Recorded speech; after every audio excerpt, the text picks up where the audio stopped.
Selamat siang, saya Miftah Lusna dengan NPM 214111082 dari kelas manajemen 21 gabungan. Pada kesempatan kali ini saya akan membawakan materi dengan judul akuntansi dalam konservasi lingkungan. Yang pertama ada pengertian konservasi lingkungan. Konservasi lingkungan yaitu serangkaian tindakan yang diambil untuk melindungi, mempertahankan, dan memulihkan lingkungan alam dan sumber daya alam yang ada di dalamnya. Dan untuk tujuan utamanya yaitu konservasi lingkungan adalah menjaga keseimbangan ekosistem serta mencegah kerusakan lingkungan akibat aktivitas dari manusia.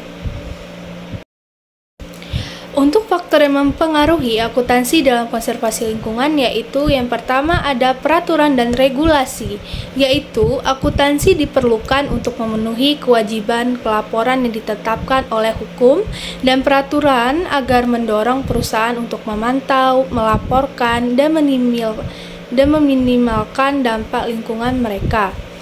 Lalu ada teknologi dan inovasi, yaitu perkembangan teknologi memungkinkan perusahaan untuk mengadopsi praktik ramah lingkungan.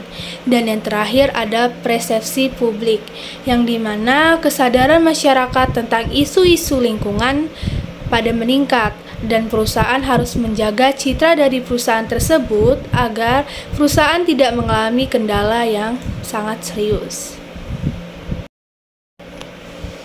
Untuk metode akuntansi dalam konservasi lingkungan, yaitu yang pertama ada akuntansi biaya lingkungan atau environmental cost accounting, yaitu metode ini melibatkan pengukuran dan pelaporan biaya yang terkait dengan aktivitas yang mempengaruhi lingkungan tersebut.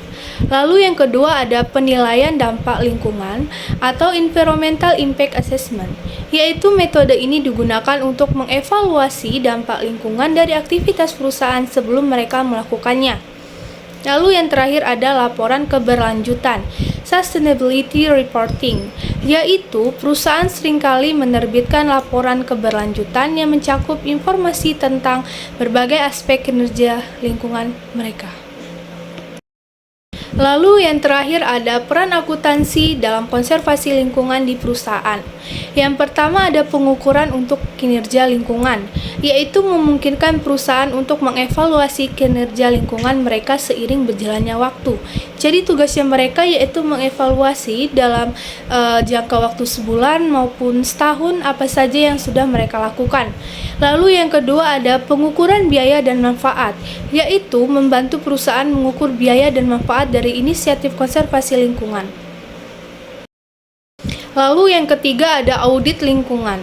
Digunakan dalam proses audit lingkungan untuk memverifikasi kepatuhan dan efektivitas praktik lingkungan perusahaan. Lalu yang terakhir ada pengelolaan risiko, yaitu membantu perusahaan mengidentifikasi risiko lingkungan seperti potensi sanksi hukum atau reputasi buruk dan mengambil tindakan untuk mengelola risiko tersebut. Melalui peran tersebut, akuntansi membantu perusahaan menerapkan praktik bisnis yang lebih berkelanjutan dan berkontribusi pada konservasi lingkungan, maupun di sekitar maupun di perusahaan. Sekian materi yang dapat saya sampaikan, lebih kurangnya mohon maaf. Saya ucapkan terima kasih.